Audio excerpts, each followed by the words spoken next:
So I'm going to start recording. So the recording is started. So Daniel, whenever you're ready, please feel free. Okay. Opening ONOS and Cord dashboards.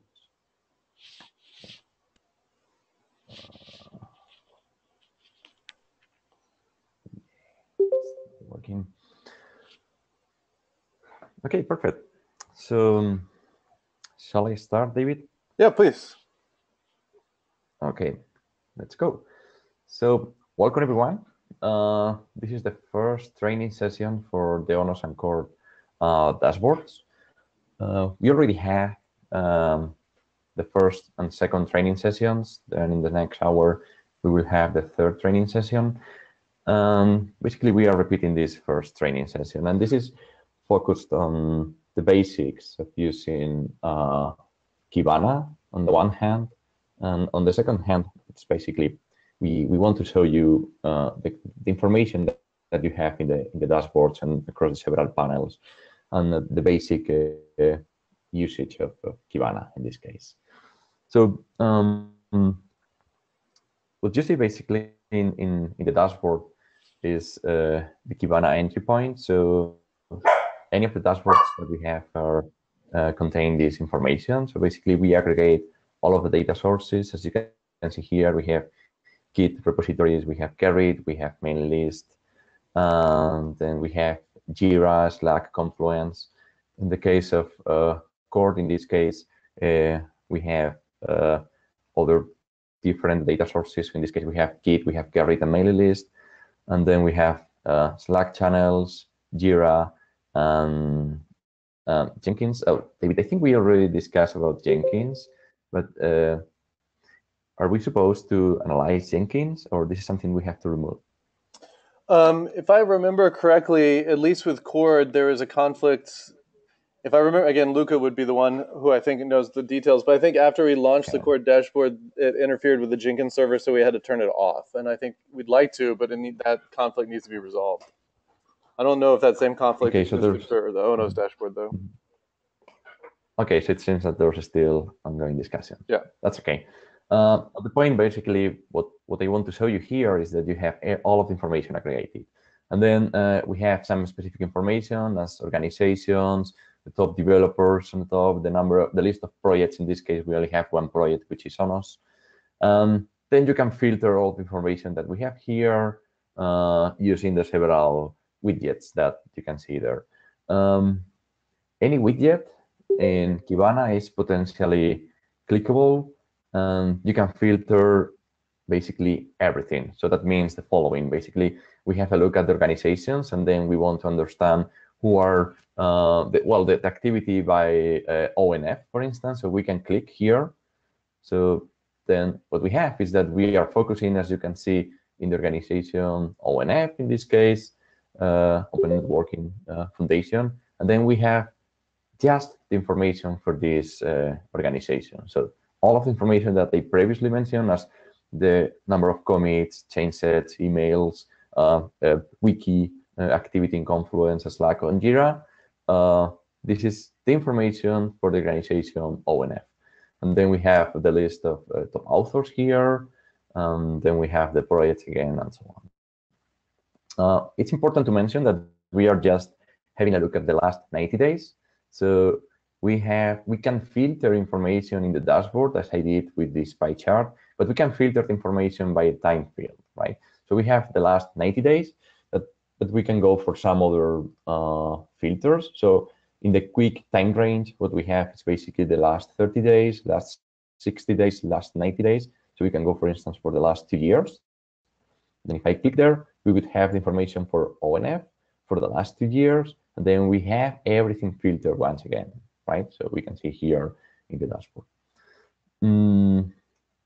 More things. We can have a relative filtering. So we can go for the last 2 years, or perhaps the last, let's say, 200 days. So we click here, and then we would have the information for the last 200 days. Then we see how everything gets filtered once again. And then we can go for an absolute, which is basically pointing to specific days, like the 3rd of April 2017 till November the 7th in 2017. So we can go for this. This is quite interesting if you want to, if you are interested in understanding what's going on in each of the releases or specific time frames of activity, or let's imagine that the community has a hackathon where all of the developers are working together. So basically, we are interested in understanding peaks of activity or who were the main developers there, organization participating, etc. So we can play with the data in this way, right? Quite interesting. If you check here, this sticker, these are named as stickers or filters. Basically, the information here is, okay, we are right now filtering information by specific field. As you can see, in this case, it's author or name, and then the name is ONF, right? We can edit this. So instead of having ONF, we could go, for instance, for neck, as we saw before. Then we would have everything filtered by the organization neck instead of ONF. So this is a way to play with the filtering information.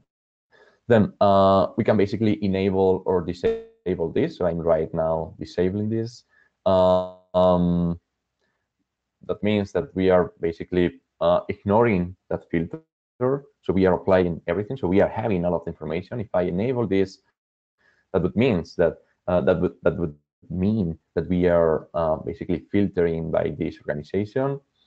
Then we can pin this information. So if you pin one of these filters and you click on one of these tabs again on the left, what you will see is basically you are filtering using the organization neck across the several data sources that are available on the left menu, right? More things, we can basically look for the opposite. So right now we are filtering by neck in this case, so we can go and look for the opposite. And in this case, we would be looking for the information for everything, but ignoring neck, right? So we have basically the opposite. And then basically we can trust this. So basically we are removing this. So if I remove this, we disable again, let's say, the kind of the filter. So more things, as I mentioned, we have seen that we have some filter here as a timing.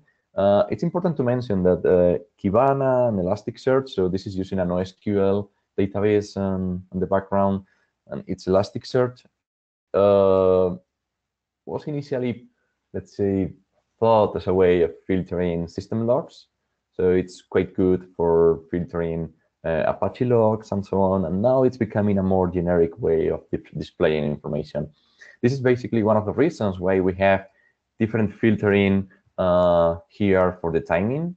And then you can filter information in the dashboard for the widgets. Because probably from a more usability point of view, we should have kind of the same for applying a filter, this should behave in the same way, right? So, well, there are some discussion here, but the point is that this works in this way for Kibana. By the way, we are using this is using Kibana 5.1 or 5.6, I don't exactly remember. This is 5.x. There's now a new version with accessibility improvements, but in terms of the look and feel and so on, and how this behaves, if we ignore accessibility, it's quite the same, right? So more things. Of course, we can go for filtering ONF. Let me filter again, but we can keep filtering, and that means that perhaps we are interested in understanding the activity by dry milky. So I can click there, and then you see that everything gets filtered. So we have the activity of this developer, with Ray. Then we have activity of Ray across several data sources. So we would have the Git activity, commits and authors, Gerrit activity, mailing lists, Confluence in terms of editions and so on, and then the Jira activity, right? And then we can basically keep adding things. So we can click on the projects. We only have one project, but if it happens that we have more than one project, you can see that we are basically adding more and more information here. Right, so let me remove this once again. And this is the overview panel. So just as a reminder, what we have is basically the list of top authors. In this case, this is pretty focused on Git activity. Then we have the organizations here. the list of projects, and then we have the activity per data source. So we have the Git activity with the evolution of commits over time and the evolution of authors over time doing those commits. Then we have the Gerrit activity, in this case with some basic metrics as the number of change sets, the number of submitters, and the number of repositories. And then we have the number of change sets over time and the number of people submitting those change sets, right?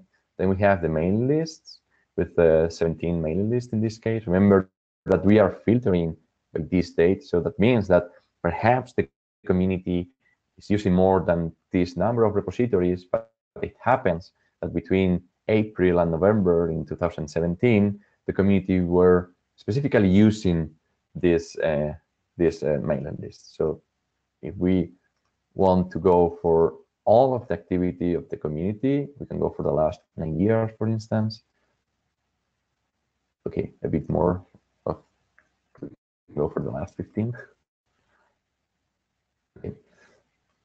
So we can see that some numbers are now higher. So we have 18 repositories in Git, 17 repositories in Gerrit.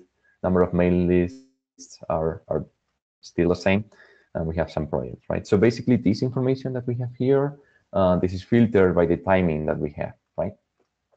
So please remember this. And by default, if you follow the second training session, what you have by default is the last 15 minutes. So it's a usual misunderstanding that, hey, I do not see anything here. So something happens here in this dashboard, but the point is that basically what we have is that the timing is just for the last 15 minutes, right? So more things of the look and feel here. Let's imagine that you want to share this, because we were interested in going for ONF, and then we were interested in Thomas.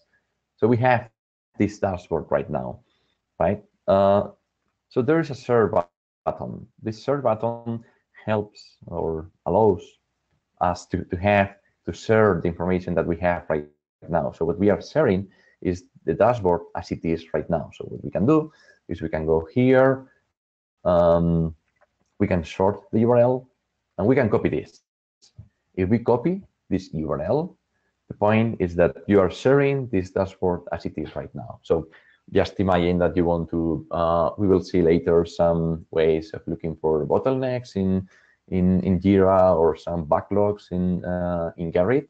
So you can share a specific stage of the dashboard that you were basically playing with. And then perhaps you want to share this with some development teams or some developers or some high-level people, right? So the point is that you can basically share this with everyone. So yeah, the last thing here, so we saw how we can filter by the pie chart or clicking on a table. We can filter by going through using the mouse over the over one of these evolutionary charts. Then basically what we have is this timing has been updated to the time field, to the time frame that I selected, right? So the useful thing here is that, let's imagine that you have, there are some peaks of activity, as we can see here in the change sets, in June, in May, in February. So we can keep clicking there and checking what's going on. So we have some activity here for this developer, but remember that we have the organization ONF and the developer Thomas, right? Okay, so let me remove this. So I'm removing this and I'm basically restarting everything into last 2 years. Okay.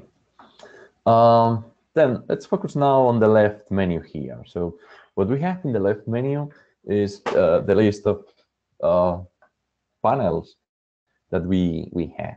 So in terms of naming, we are naming as a dashboard the total number of panels that we have. So it's basically what you see here. So we have the overview, Git, Gerrit, Jira, and so on. If you click in any of this, in some cases you have the direct access, but in some other, you have some other sub-panels. So we can see that in Git, we have the overview for Git, and then we have some attraction and retention. If we go for Gerrit, we have something named as timing, the backlog and overview. In Jira, we have the timing, backlog, and overview.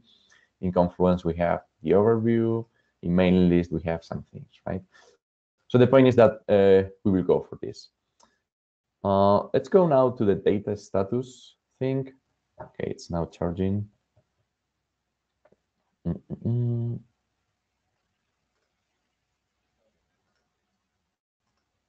It's working. Okay. Okay, let me go for the last 5 years. Okay.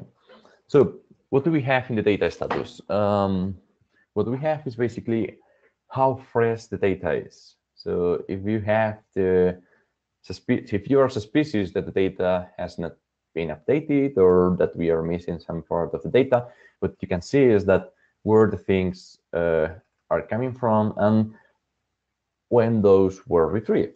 So in the case of Git, which is this data source, for instance, we have this total number of commits, which is in this case 25,000, close to 26,000. The first item for the last 5 years was retrieved the 10th of January. What makes sense because basically it's the 5 years ago. Then we have the last item that was retrieved basically today at some timing, depending on the server and so on. This time may change, right? This first item and last item is when that event took place. So if we are talking about commits, the first item of a commit is when that commit took place. So the first item that we have for the last 5 years took place in January the 10th, while we have the date of the first retrieval and the last retrieval. So we are storing information about when the event took place, just doesn't care if this is an email or if this is a commit or an edit in a wiki page, but we have the time when the event took place and the time when that event was actually retrieved by the platform, right? So basically we can see that the first retrieval, I think for this specific index that we are using took place at the end of 2017, in the 29th of December, and the last retrieval phase took place in basically today, some hours ago, right? In the case of Git, we have this number of commits. In the case of Mbox, which are mailing list, we have this number of emails. And again, we have these values here, right? So we have the same for Confluence, Gerrit, Slack, Jira, and Jenkins, whenever it's ready to go in this case, right? So it's quite interesting to have a look at the data status because it's basically data freshness, right? So let's go for the next panel. Let's go for Git. Sorry. When we build the panels, and please have in mind that these panels are standard panels that we are building based on experience working with customers and people interested in using the dashboard, because this means that there are other ways to create other panels and other widgets, and you can basically move around the widgets and produce your own panels. This is part of the second session, but this first session, let's say that it's helping us to understand how to use Kibana. So all of the data sources are intended to have the same look and feel. So we should have some main numbers on the top left. We should have some evolution of the events that we are measuring. In this case, we have the commits because we are measuring Git. And in this case, what we have are the number of authors, right? So in each of the data sources that we have in the overview, typically have this look and feel. So we have the main numbers on the top, then we have the evolution over the time of the events that we are measuring, and then the evolution of the authors, well, the people involved in that case. Then we have organizations, as we can see here, and then on the right we have the projects, right? Then it happens that each data source has its own peculiarities. So then we try to have those peculiarities represented here in the rest of the panel.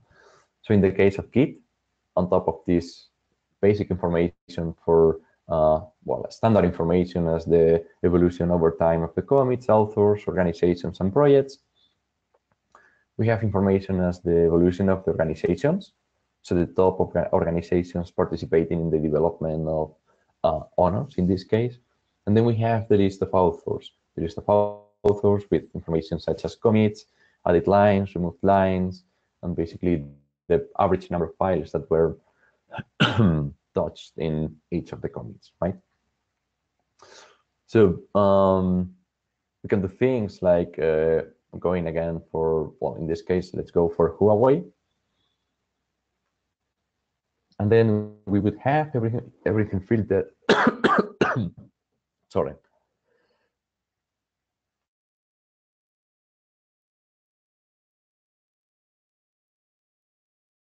Okay, back. Sorry about this. So basically, what we have is we have everything filtered by the Huawei company. Then we would have things like, okay, what's the activity of Huawei? So we would have the commits over time and the number of authors involved by this company. This information about companies is heavily dependent on accurate information about who is working where. Because if you have in mind the information that we have for a commit, what we have is the author, the committer, the time when that change took place, for instance, the number of modified files, added lines, or removed lines. But we don't have any piece of information related to the company. But what we have is basically information about the developer in terms of name and surname. And then we have typically the email address. This is where part of the information is based on. And then there's a lot of information. Oh, there's a lot of work, time consuming, done by David and Luca and some other people on improving the affiliation. So we should, let's say, all take care of the dashboard and how this works and the accuracy of the data, right? Some interesting thing is that we have, in the case of Git, information about the time zone of the developers. So this is basically where these developers are working from. If we have a look at this for, in this case, Huawei, we can see that most of the activity from Huawei is coming from +5, which is probably India or China in this case. Then we have +8, which is probably Japan in this case. In Europe, Huawei for ONF doesn't have basically any activity. And then we have mainly the US. Let's say that we can consider that most of the open source developers are basically based on Japan, China, India, Australia. Then we go for Europe and then North America mainly, right? So then if we go for we have basically the West Coast -8 or -7, and then we have the East Coast, in this case -5, -4, and then we have Central Time, which is probably -5, -6, right? So we can have an idea of the geographical distribution of our, let's say, community. If we go for the whole ONF community, now it's filtering, we can see that it's basically and mainly coming from the West Coast of the US. Then there's some activity coming from Europe, and then some activity coming from Asia. So we can say that mainly the people coming from, well, the people working on ONOS in this case are coming from the West Coast of the US. Then of course, if we click here and then we say, okay, who's coming from +9? We have that all of these companies are basically having developers working on +9, or at least, of course, with the Git configuration settings at +9 in this case.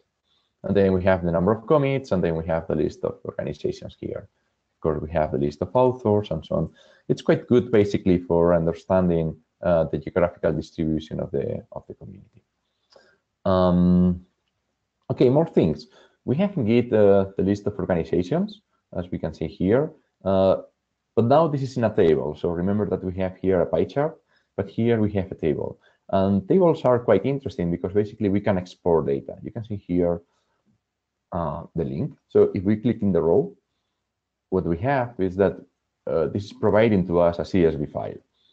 And then you can do or produce the, you can reuse this data for, I don't know, in a spreadsheet in LibreOffice or in some other ways. And then you can export the data and share this with other people. Of course, table, you have several pages for the tables, and you can play with this. Then we have the list of repositories in terms of what are the most important repositories here. But in this case, we have this specific filter from 9 to 10. Let me, okay, it's now working. So we have that the main repository with the highest activity is the ONOS repository. Then we have the ONOS Felix. And then, well, in the case, tables can be basically reordered. So you can order by the number of authors, number of organizations involved, perhaps by the number of files that were touched in a commit. So that depends. It seems that for some reason in Spring Open CLI, those are the doing the commits with the biggest number of touched files each time.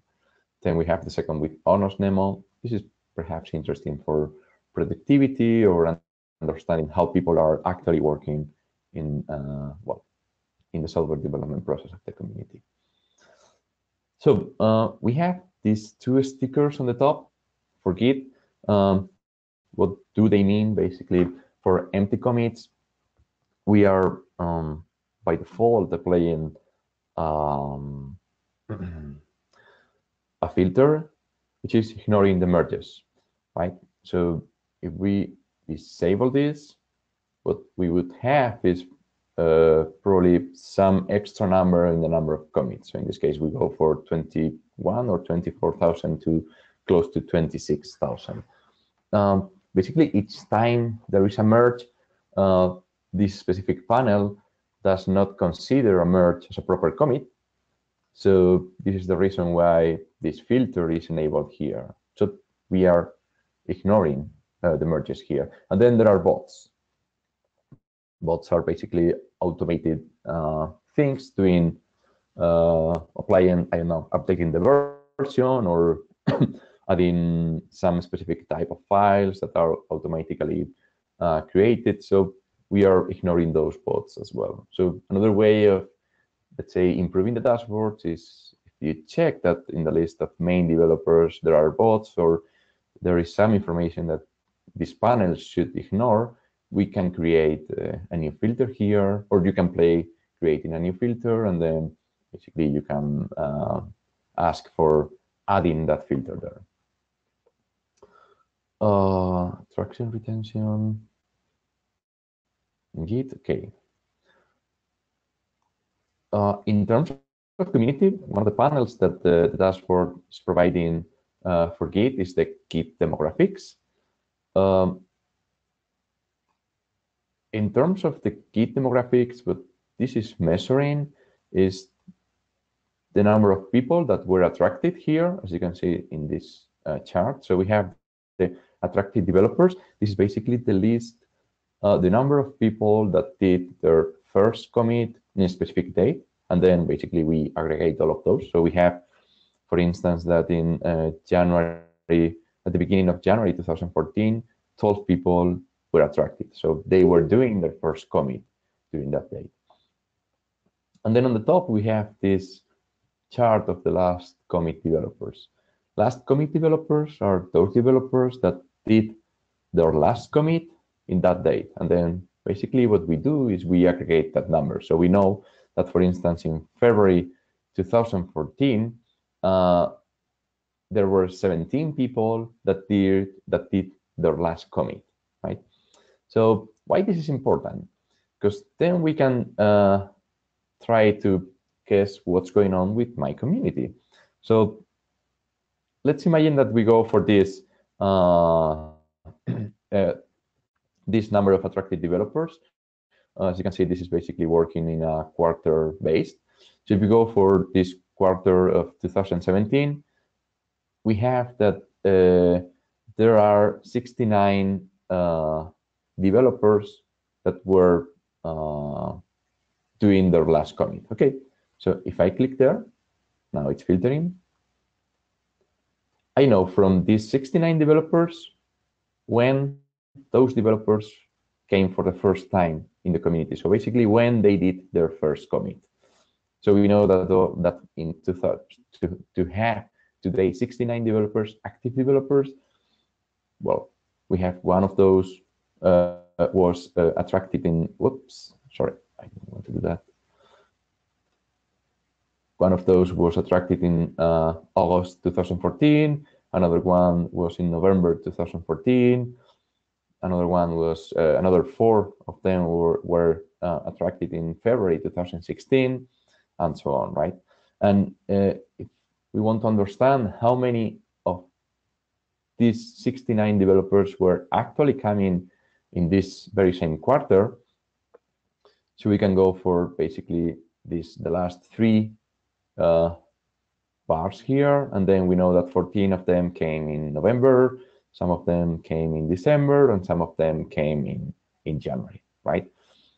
Let's imagine now that we want to understand who's this developer. So we know that we have a developer whose name is Saurav Das, that this developer was attracted in August 2014, and this developer contributed the last time in October 2017. So this this panel is interesting to understand what's going on with these developers, and as we have an experienced developer that has done 130 commits, let's say that it's a pity for the community that the knowledge that this developer has accumulated over the years is now lost because this developer left the community. So we can send an email and say, hey, we miss you, why you left the community, and so on. And then we have here the activity of this developer, right? Then we have the list of projects, well, repositories that this developer work as well, and well, some activity. So say that this panel works on the demographics of the project. Let me remove the filters. And then we have the list of developers that are basically the last attracted ones. So we have a table here. Again, remember that once we are happy with some specific subset of the data because we were filtering, we can share the data, right? We can share the dashboard. But of course, for the last attracted developer, basically we have a list of those developers. So we know when they did their first commit and the number of commits that they already have.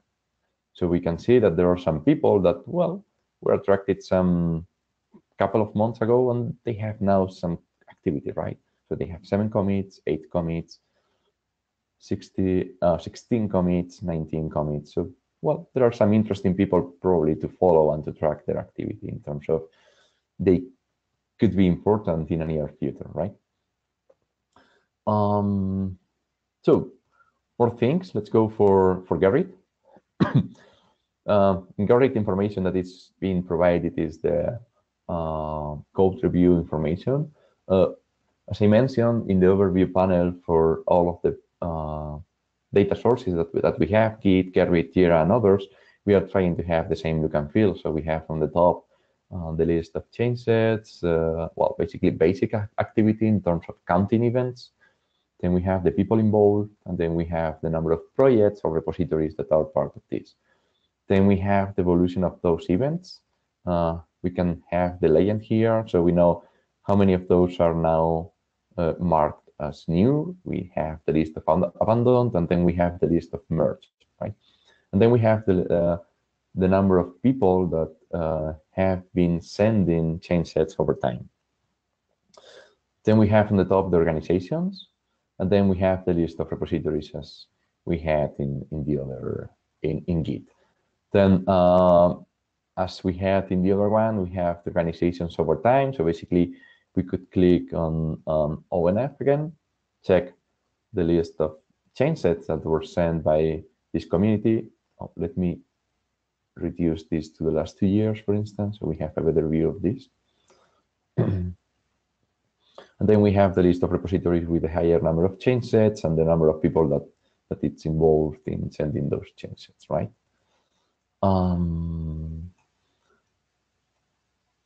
Interesting to see is this numbers here. What we have is basically the percentiles of the time that the change set remains open. So all of information is aggregated, and then we go for things like the average or the median and so on. So the information that is displayed here is the 50th percentile, which is basically the median, then the 75th, and then the 95th. What does it mean, the median in this case? So this number here is that in less than 0.12, so it's 1/8 of the day. So we are talking about in less than 3-4 hours, the community is able to close 50% of the change sets, let's say. So the best 50% of the change sets, all of them aggregated, were closed in less than 3 hours, 3-4 hours. Then we have the same numbers for the 75th percentile, which is in this, yeah, so for the 75th percentile, and then the same for the 95th percentile. So in the case of the 75th percentile, what we have is 2 days, and then for the 95, we have around 22 days. So this is a way to understand, for instance, differences. Oh, well, this is the data for ONF. So if we check the data for the whole community, numbers are a bit higher, right? So we have 0.6, but then we can click on ONF, and then we see that for ONF, the median is smaller. So we go down from 0.6 to 0.12, but instead of having ONF, I don't know, we can try to check what's going on with Huawei. And then in the case of Huawei, this is improving. Oh, this is the numbers are taking longer to close change sets. Of course, there are reasons for this. So we could say that they are working on more complex things or on less complex things, but the point is that they are taking longer. So this is a good indicator to understand basically who are the people involved in which change sets, and as a community try to help those people to be, let's say, to have a better performance. So if we understand that there are some companies, organizations, or people that are taking longer, good approach would be to understand why this is taking longer and then try to improve that activity, right? So we can reduce or decrease these numbers here. So let me remove the filter. So in terms of the information that we have for Gerrit, this is the timing. Then what we have here is the number of patch sets per change set. So in Gerrit, each of the iterations that take place in a code review process are basically means that the submitter is sending a new patch. So if we go for the median, basically the median is usually 2 patches. So that means that in ONOS, we need at least in median 2 iterations to close a change set, right? In the case of the 75 percentile, we go for 4, and then in the case of the 95 percentile, we go for 9. And then we have that evolution here. So there are some cases where the number of patch sets per change set are basically longer. As we can see, we had even close to 30 iterations for the same change set, which is probably a lot of iterations in this case. So this is the overview of Gerrit. Let's go for the backlog. The backlog of Gerrit is pretty focused on understanding what are the things that are right now open in the community. So the goal is, if I have things open, what can I do to close those, to help the community to close those things? So from a developer point of view, basically, you can come here and say, okay, what are the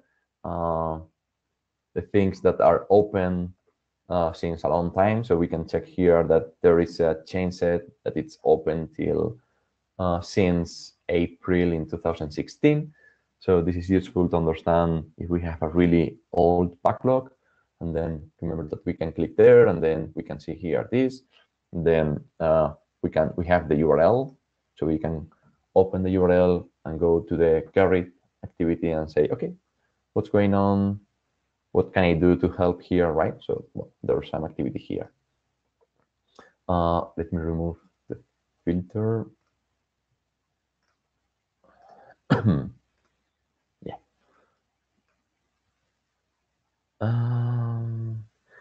Okay.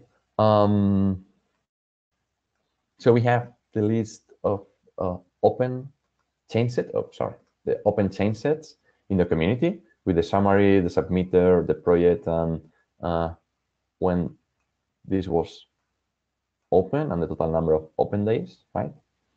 So we have a really old one with 600, but the rest of them are close to at most 1 year.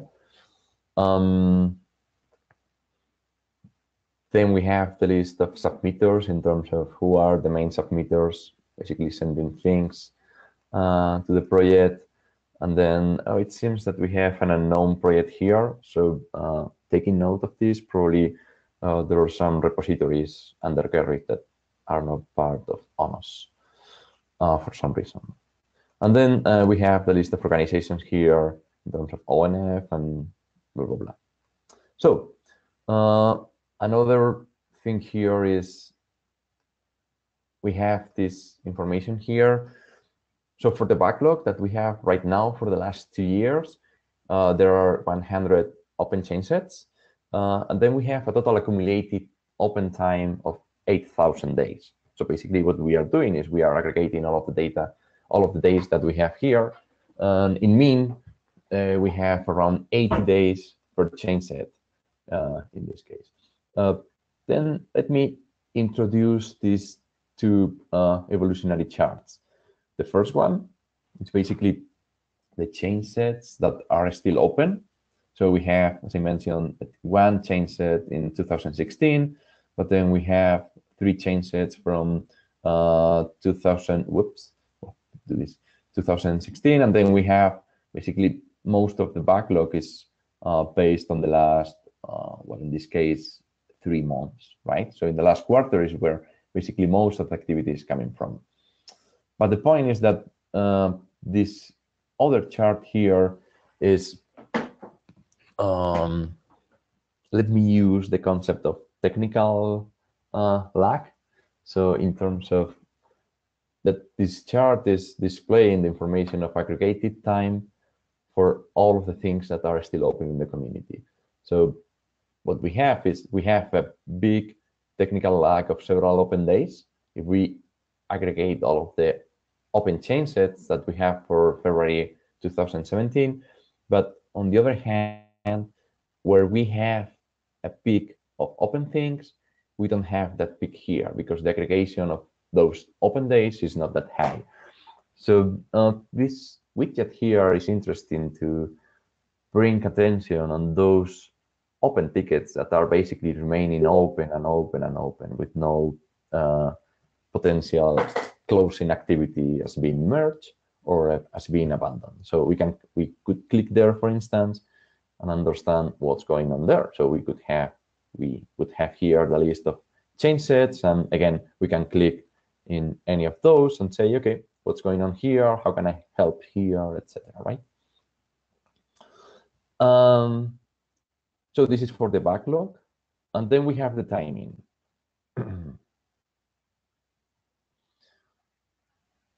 Oh, let me restart this to the last years. Okay.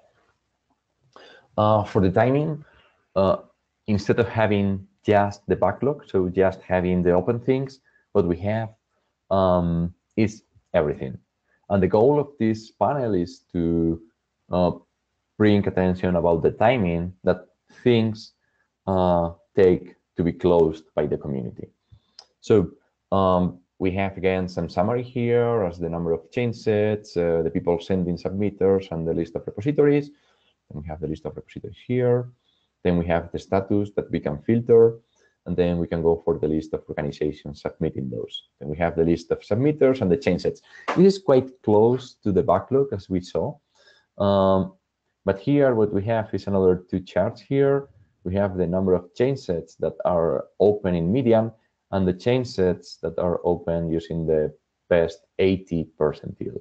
And this is the total time that it's taken to those change sets to be closed. So we had in the backlog just information for the open things. We have now the information for everything here. And for everything, we mean the things that were merged, the things that were abandoned, and the things that are still new.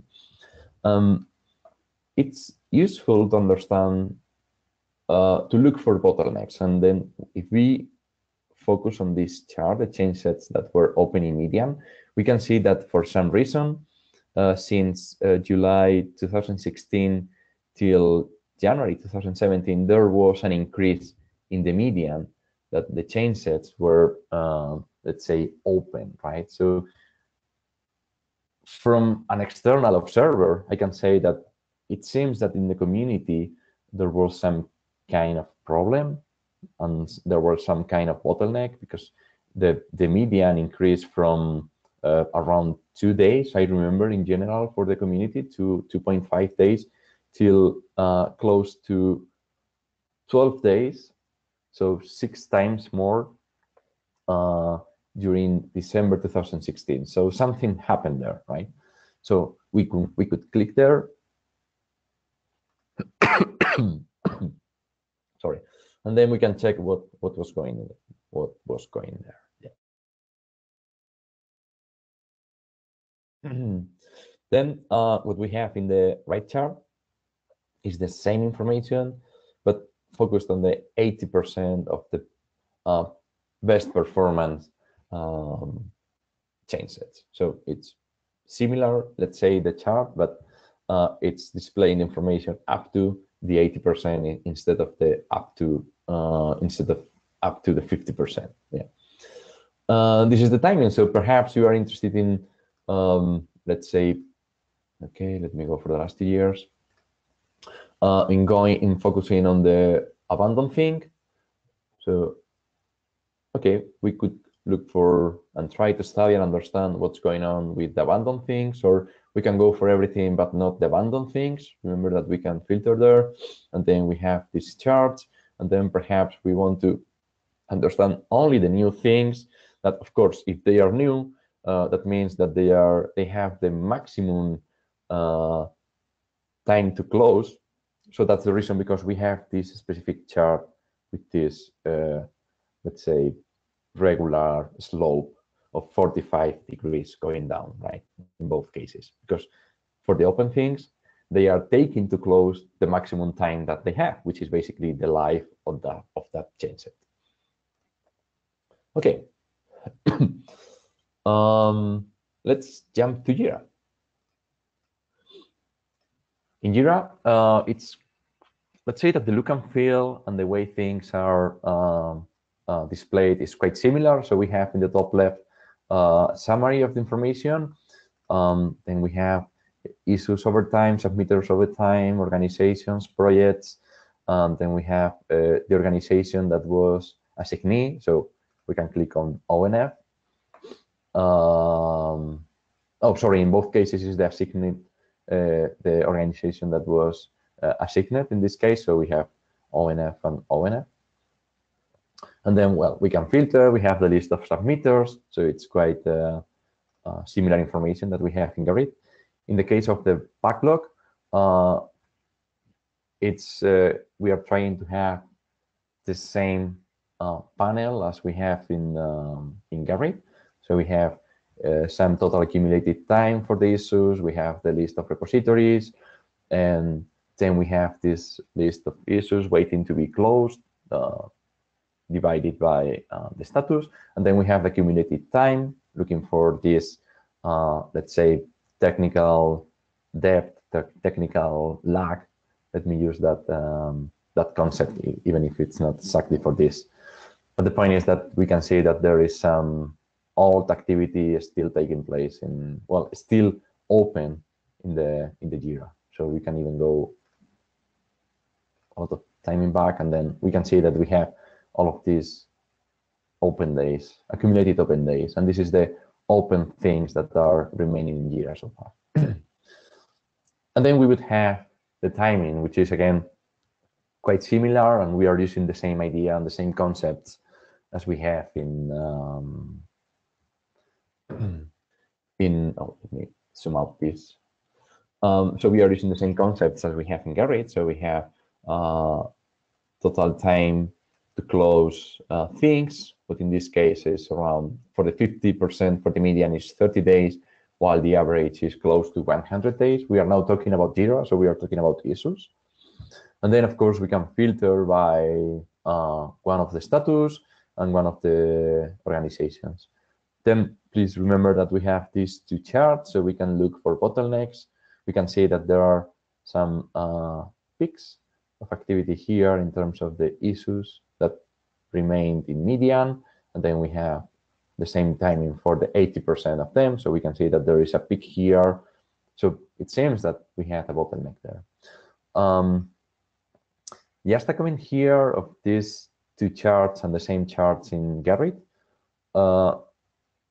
It's a bit tricky to have a look at this, because if you check this, the more we are close to nowadays, the smaller that this will be. And this makes sense because in median or in average, the total number of things that are the total number of days that are open nowadays is probably at most 10 minutes or 1 day or a week, because that's the life of the bug, right, or of the change set. So having a look at the very end of the chart is a bit tricky. So this is useful, let's say, for having a look at the rest of the life, but not the very end of the budget, because of this reason, right? More things. Of course, remember that maybe we are interested in understanding the performance of Huawei, and so we click on Huawei, and then we have this activity, and then we go just for the ONOS project here, and then we can share this with others, right? Or you can export this list of issues that we have here in the raw thing, right? So we have a CSV file. So there are 5 minutes left. Let's keep going. Yeah, so we have here this. Oh, I have my left menu. It's kind of weird. It's some weird things. Okay. Okay. So if we go now for Confluence, Confluence is the activity for the wiki and how the ONOS community is using the wiki. So again, we are trying to use a similar look and feel. So we have on the top the activity, editors, and then we have the last created pages with the specific links to the wiki. So we know what are the last pages that were updated, and you can compare this, well, usual Confluence. And then we have the top editors. Well, in this case, if you remember, I mentioned that we were trying to ignore bots. So we have here a Jenkins user that it's producing all of this activity. I guess that this activity is basically automated. So we should ignore this, right? Okay, let me remove this. Well, so this is the summary for for the wiki activity. So then if we go for the mailing list, we should have a similar look and feel. So we have the total number of emails, organizations, list of projects, and organizations over time. It's interesting to see that we have emails by time zone, because this is provided by the client when sending an email to a server. So we can see that most of the activity is, again, taking place at the West Coast of the US. Then there's, of course, some activity in Europe, East Europe, India probably, and then Asia and the East Coast of the US. And then we have Slack.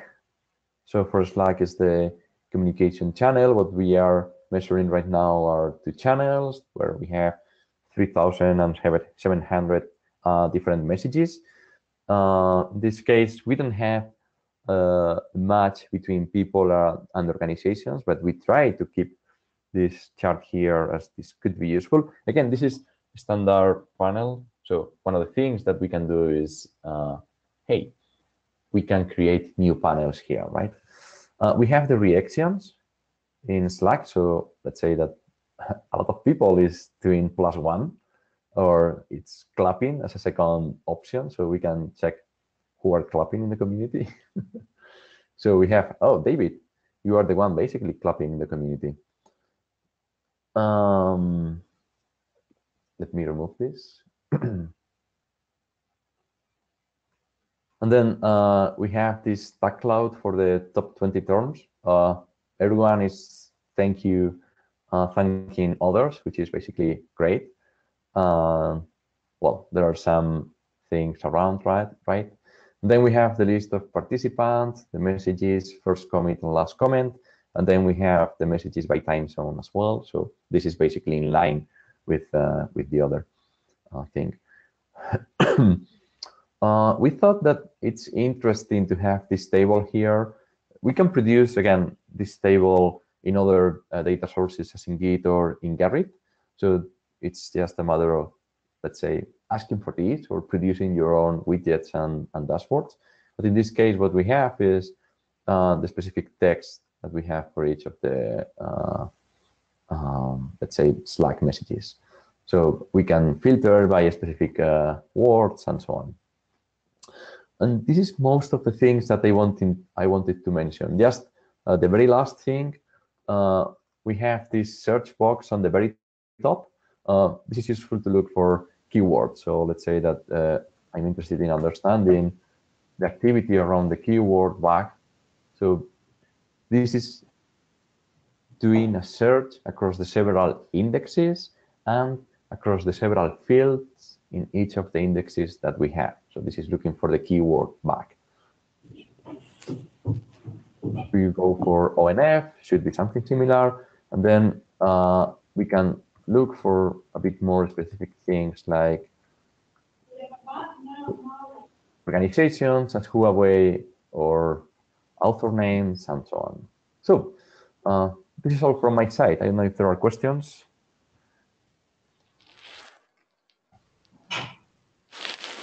Yeah, if anybody has questions, please ask.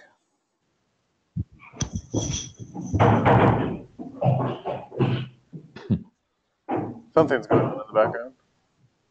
Okay, if there are not questions, in any case, please feel free to contact me or David and resend the questions and so on. So, yeah. Yeah, well, Daniel, thank you very much for running this session. It seemed like we had better attendance than the first time, so thank you for doing that again. And then for everybody on the call, if you're interested in the next training, just stay on. It's the same dial-in, so if there aren't any questions, we could transition over to the next training. Okay, thank you very much. Thank you, Daniel. Thank you. Hi, David. Hey, how are you? Hi. Do you want that we start right now, or we wait for a couple of minutes, or? Why don't we wait 1 minute? I mean, people may be dialing in. And while we're waiting, okay, I'll just do one more call. Does anybody on the phone have any questions? And I'll go ahead and make you a presenter.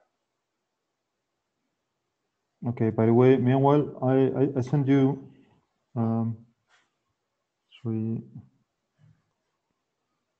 Okay, so I send you the slides via email in case you want to share them with the people attending. Oh, I could do that, or either way, I made you presenter. If you want to share your screen, that's fine, or I could do it. Do you have a preference? No, that's perfect. I'm going to share the screen, but just in case people want to click on I got something you. on the PDF. Gotcha. Okay, cool. I'll share those. Thank you. I'll share those slides out afterwards. Thank you. Okay, I'm sharing my screen right now, I think. I'm seeing it. I'm seeing it. Okay, great. I'm not sure if I'm sharing all my screen or only the browser. Can you let me know if you're seeing now the slides in your screen? But I see it.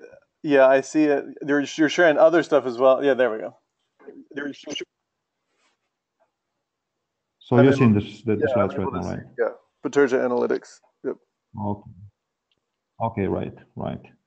I'm going to use it some way, which is like.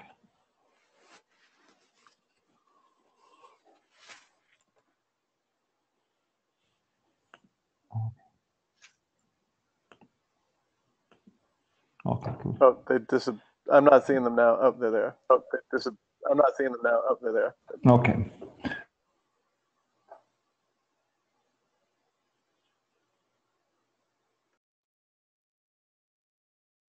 By the way, I think the same one that we use for the edit entry point, that you use it for the second training session, right?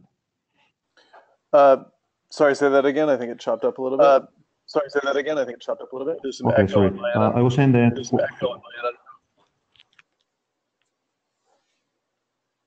Okay. Hi? Yeah, I can hear you fine now. Okay, great. So I was saying that for testing what I'm going to show you, which is basically accessing the database, you need access to the /data entry point. The user and password for that is the same one as for the /edit entry point. Okay, great. That we use for the second training. Right. So if you want to share with the people attending, they can do live for what I'm going to do if they want. Okay, great. Yeah, let's not share, since we're recording this, let's not share it over the call. But yeah, if people are interested, I can email it to them. Okay, great.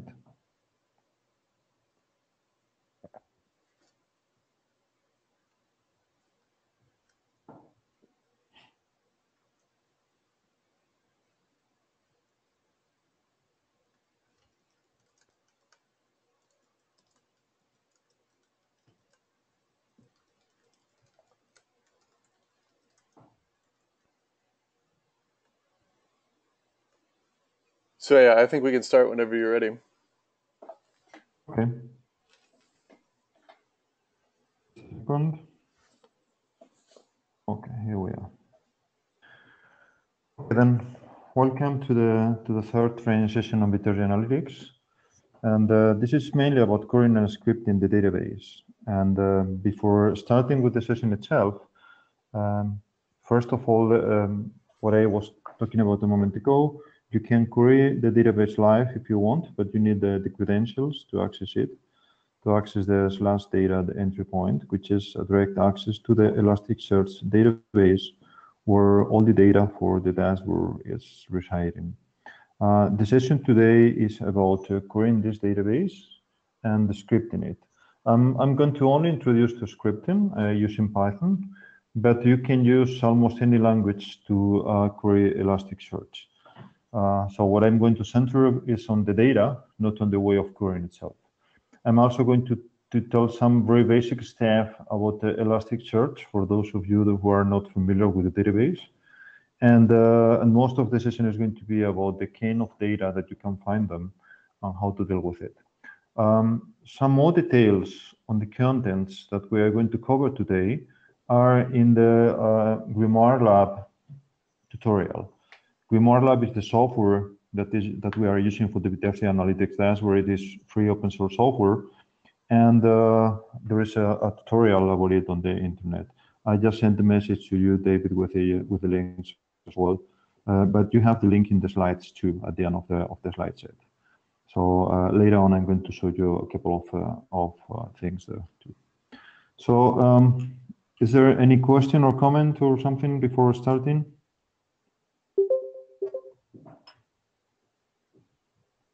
Okay, so then I have a couple of questions for you. Any of you is familiar with Elasticsearch?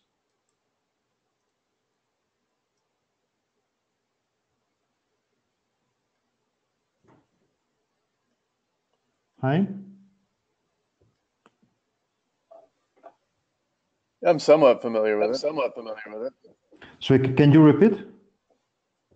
So I just answered your question. There's an echo. I don't know if it's hard for people to talk or hear. Okay, I was just saying that I was asking whether some of you is familiar with Elasticsearch. Yeah, and I was saying I'm somewhat familiar with it. Okay. Anybody else wants to comment something on this? The other thing that I want to know is whether some of you are familiar with Python.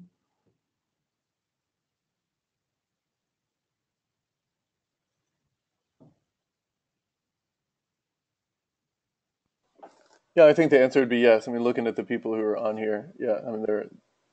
Okay, great. In that case, I'm going to make an assumption that you know the basics of Elasticsearch and Python, and I'm going to try to go quickly over that. If you find that this is becoming too basic for you, just let me know, right?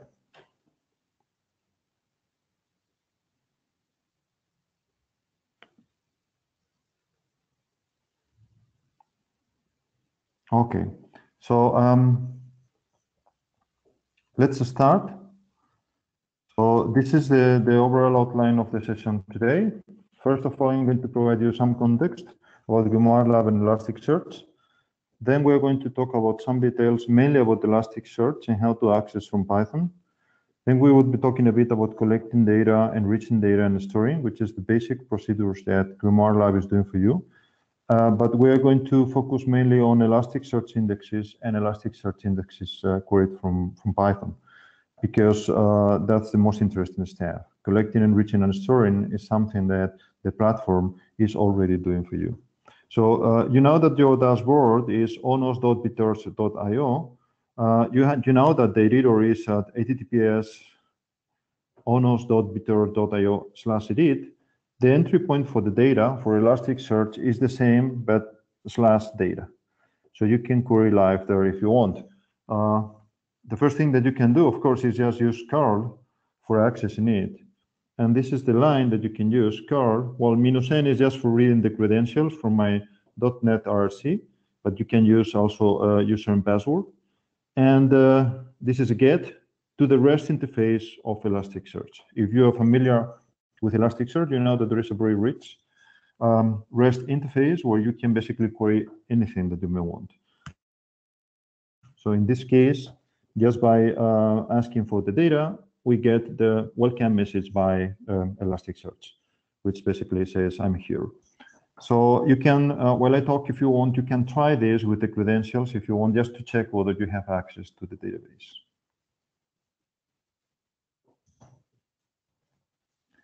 Okay, let's start. So you know the dashboard, so I'm not going to enter into details about it. But remember that the dashboard is using data which is in Elasticsearch. We have two kinds of indexes in Elasticsearch, both produced for the dashboard. The first one that you know a bit because of the second training session is the enriched indexes. Enriched indexes are a way of organizing the data in the database for visualizing it. They are very interesting because they provide a summary of everything in the repositories, but they don't have all the data. They have only the data that Kibana needs for visualizing the data. All the data is in the raw dashboards. The raw dashboards contain basically the same information that you have in the original data sources. So for instance, for the case of Git, we'll retrieve all the meta information for all the Git commits. That means that you have all the information in the Git commit except for the patch itself in the database. and you can query all that information. Only a subset of that information, the author, the committer, author date, committer date, number of files touched, and something else is included for visualization. But in the raw data index, you have all of that together. So consider what you see in Kibana as a visualization of a subset of all the data that you have in the database. Today, I'm going to focus on the enriched indexes, which is this subset, because they are the most interesting since they usually include most of the useful information. But are we supposed to be seeing a different slide? I only see the title slide. We are supposed to be at the overview slide. You cannot see I it. just see the orange Bitergia Analytics dashboard first slide. Yeah, the same with me. I was just about to ask about that too. It's not advancing.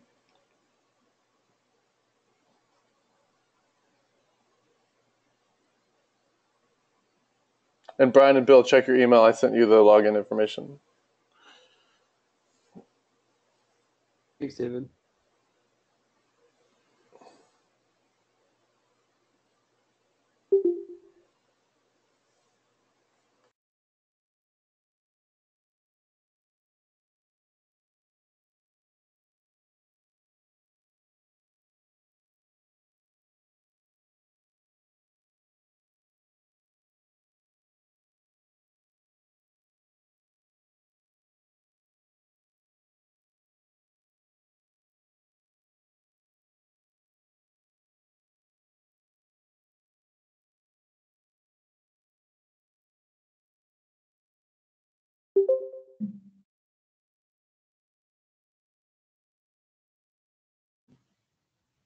Hi, can you hear me? Yes. Okay, sorry, something happened. It seems that I got unconnected for a while. Can you see the slides now? Because we were talking that you were not seeing the same slide that I was showing. I'm still seeing that orange, the first slide. Okay, let me then, I'm sharing my screen again. So it seems I need to become the presenter. I thought David, I had, maybe. yeah, I had made you presenter. Let me try again. Maybe if you logged off it. Okay, no, it seems that I can now. Okay, great. Okay, let's see if you can now share my screen. That looks I'm on slide 5. That's okay now? I can see it now, yeah. Okay, great. Then I was talking about the raw and the enriched indexes. So the complete process for our software is to get information out of the original data sources, and using a tool called Perceval, store that raw information in Elasticsearch. That's basically a copy of the information in the repositories, as I was saying. Then GrimoireELK comes and enrich it, basically producing a summary of the information, which is the data that you actually need for showing, visualizing with Kibana or Kibiter. So what I'm going to show you today is mainly the enriched indexes. If you want, you can also have access to the other ones, to the raw indexes. In the training manual, you have information about them. And of course, I'm happy to answer any questions related to them. But for now, let's focus on the enriched indexes. So I'm switching to slide 6, which I'm skipping, and moving to slide 7. So you should be seeing it now on the screen. As I said, your entry point is onos.biters.io/data. You can check if you can connect to it. And checking that Elasticsearch is alive, it's quite easy. I just remind you, it's a matter of using curl and connect to the corresponding entry point. We are going to see a couple of more things. One is just listing the indexes. So this is basic Elasticsearch. Since it seems that we're familiar with it, I'm not going to take a lot of time. Just running the command to show you the actual indexes. I want to tell you something about the naming of the indexes. The naming that we are using is pretty predictable. Well, first of all, you have .kibana, which is the index for Kibana itself. There is where Kibana is storing all the panels and visualizations and everything. The enriched indexes are those, this is something enriched. And the name usually is the name of the data source, in this case Slack, then the name of the project, in this case is ONOS, then the date when the data retrieval started. In this case, this is the 5th of September of 2017, and when the enrichment was started. In many cases, the enrichment is not started the same date of the data retrieval started, because from time to time we rerun the enrichment process. For instance, because there is a new version of the software that uses more fields in the raw indexes, and then we need to rerun it again on all the index to produce a new enriched indexes, because we want to show more information in some of the panels, for instance. So the two dates are, again, the date when the data retrieval started from the original data source, and the second date is the date when the index started to be produced. I mean, the enriched indexes started to be produced. From that point on, the enriched indexes is produced incrementally, which means every few minutes the software goes to the raw index, see if there are changes, and if there are changes, those are incorporated into the enriched index. This list of data sources should correspond to the list of data sources that you have in the dashboard. And for some of them, you can see how there is more than one index, like for Slack, where you have several of those. That's because when we start a new enrichment, usually we keep the old one for a while, just in case you need to revert to it. And from time to time, we do some cleanup. But you can also have a look at them if you are interested. But usually, the interesting ones are those with the latest date. However, you can know which ones are exactly being used by the dashboard by looking at the aliases. Check the aliases. Do it by using this other command. You can see, by the way, how the entry point is the same one, data. And then we use the generic entry point for the REST interface underscore alias, while pre is just for getting output for humans. And in this case, this is the list of all the aliases in the Elasticsearch database. And by looking at the name of the indexes and the aliases, you can find out which ones are actually used by the dashboard, because the dashboard is only using the aliases.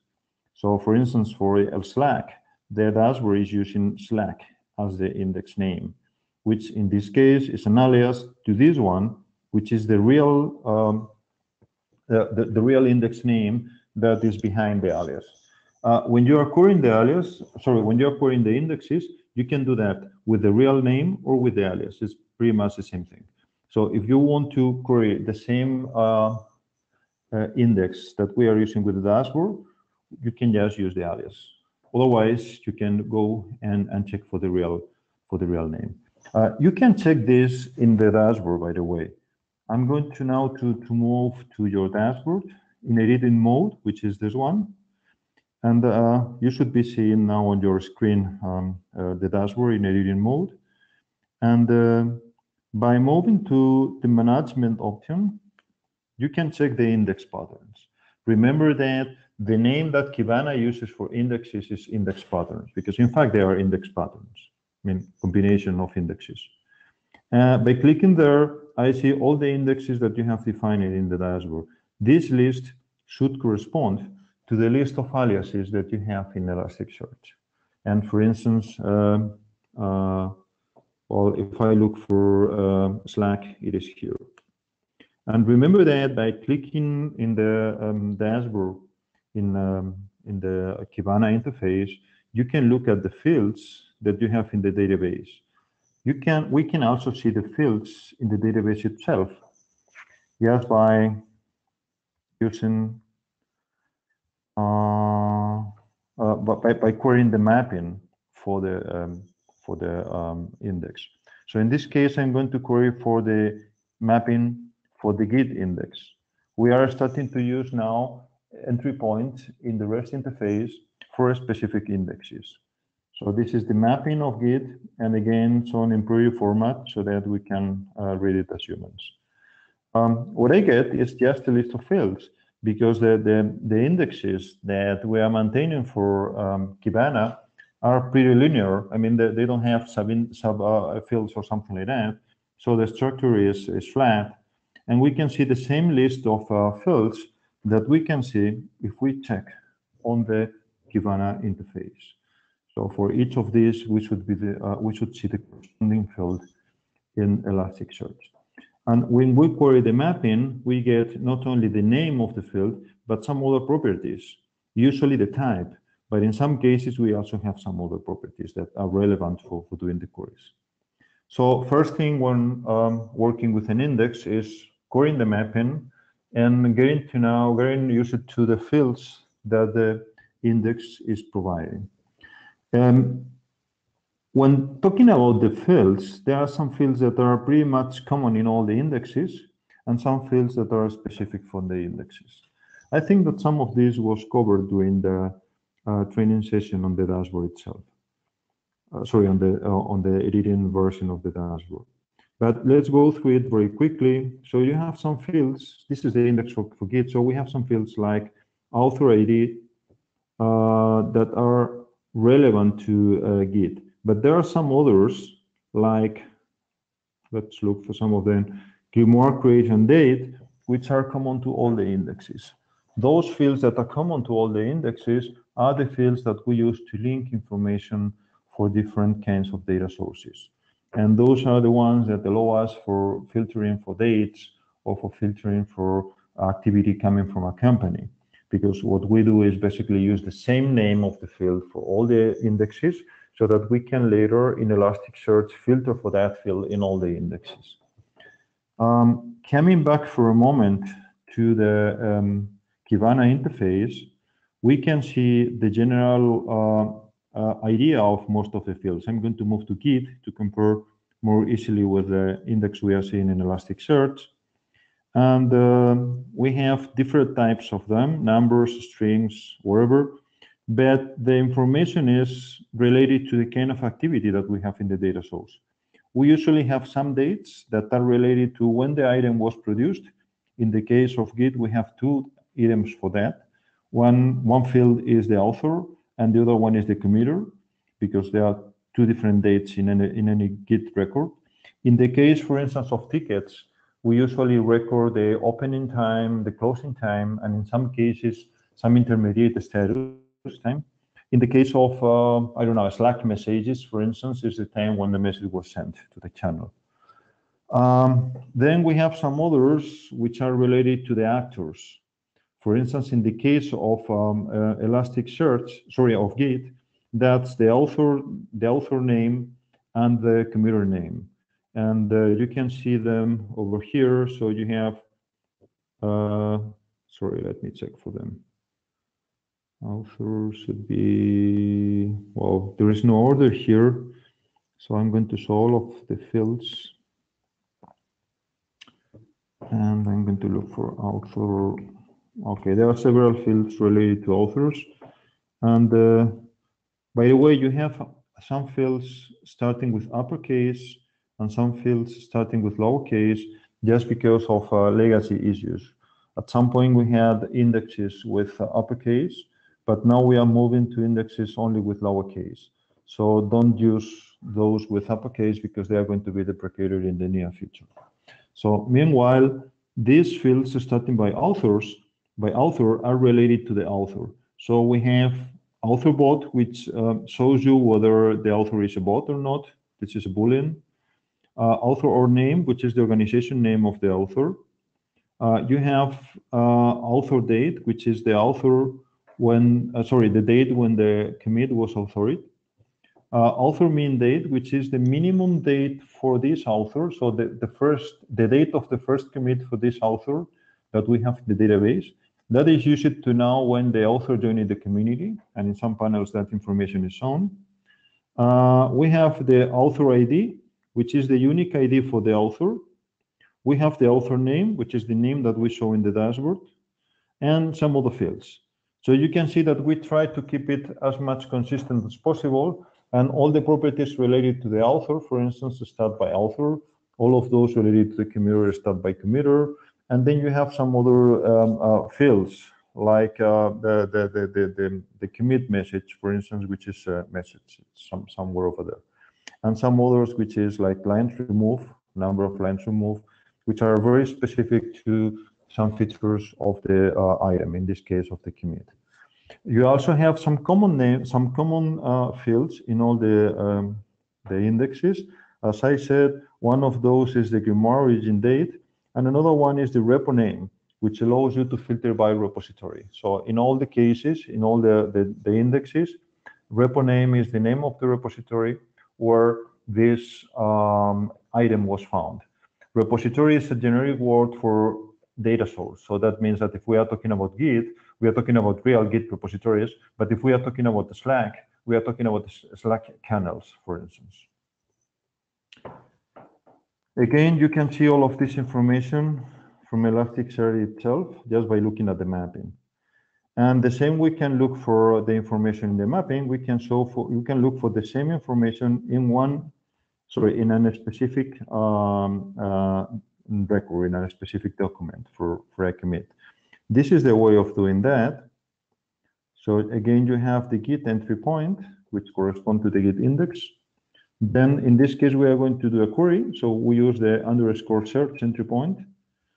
And we specify size equal 1, which means I only want one record. So that's not necessarily the first one. That's only one of those that match the query. And the query in this case is everything, because we are not really using a query. So we are just saying, give me any record, any document in this index. And this is where I get back. You can compare this with the same information in the Kibana interface. And basically, this is what you can get in Kibana if you come to Discover, and you select the index, and you select the specific commit that you want to analyze. This information over here should be exactly the same information that you get directly by querying the database, because it's the same index. And you can see all the different fields that I was talking about. Okay, any comment up to here? Any suggestion or anything else?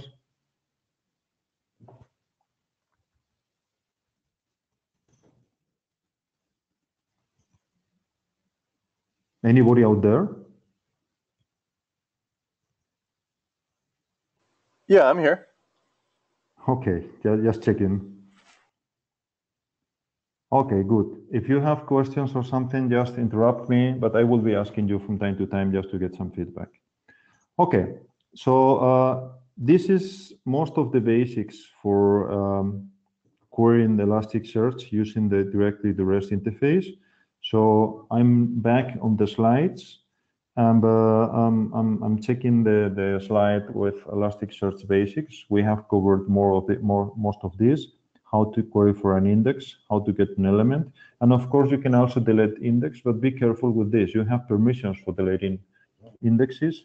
So try to avoid doing that, because if you do that, basically you are deleting the real index that it's feeding the dashboard.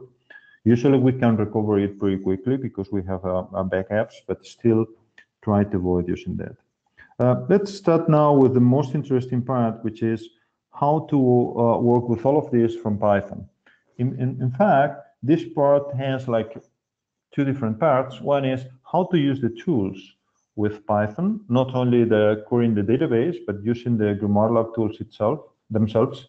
So this is going to be very quickly, just a very quick introduction, but you have a lot of information in the training manual. And the second one is a bit on how to query the indexes in the Elasticsearch database. Are you familiar with Python virtual environments?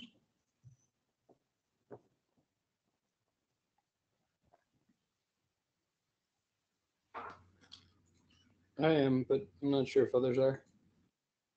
Okay, then let me introduce them very quickly. Virtual environments for Python are environments where you can install anything you may want in a separate directory, not using the Python packages that you have in your system, but the Python packages that you install yourself. It's a very interesting way of controlling exactly what you are using from Python, because you know that for running almost any Python script, you need many packages that you install from the Python library, from PyPy, from the Python library in the internet.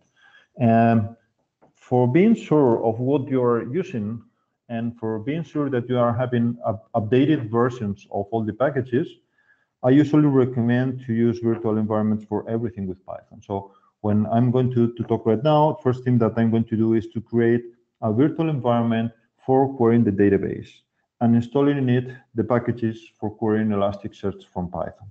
And this is what that goes about. So this is going to create a virtual environment in this directory. I'm going to do it now live on my shell, and then I will activate that virtual environment, and that means that every command I run, I mean every Python command that I run in the virtual environment, once activated, is going to use only the staff that is in that directory.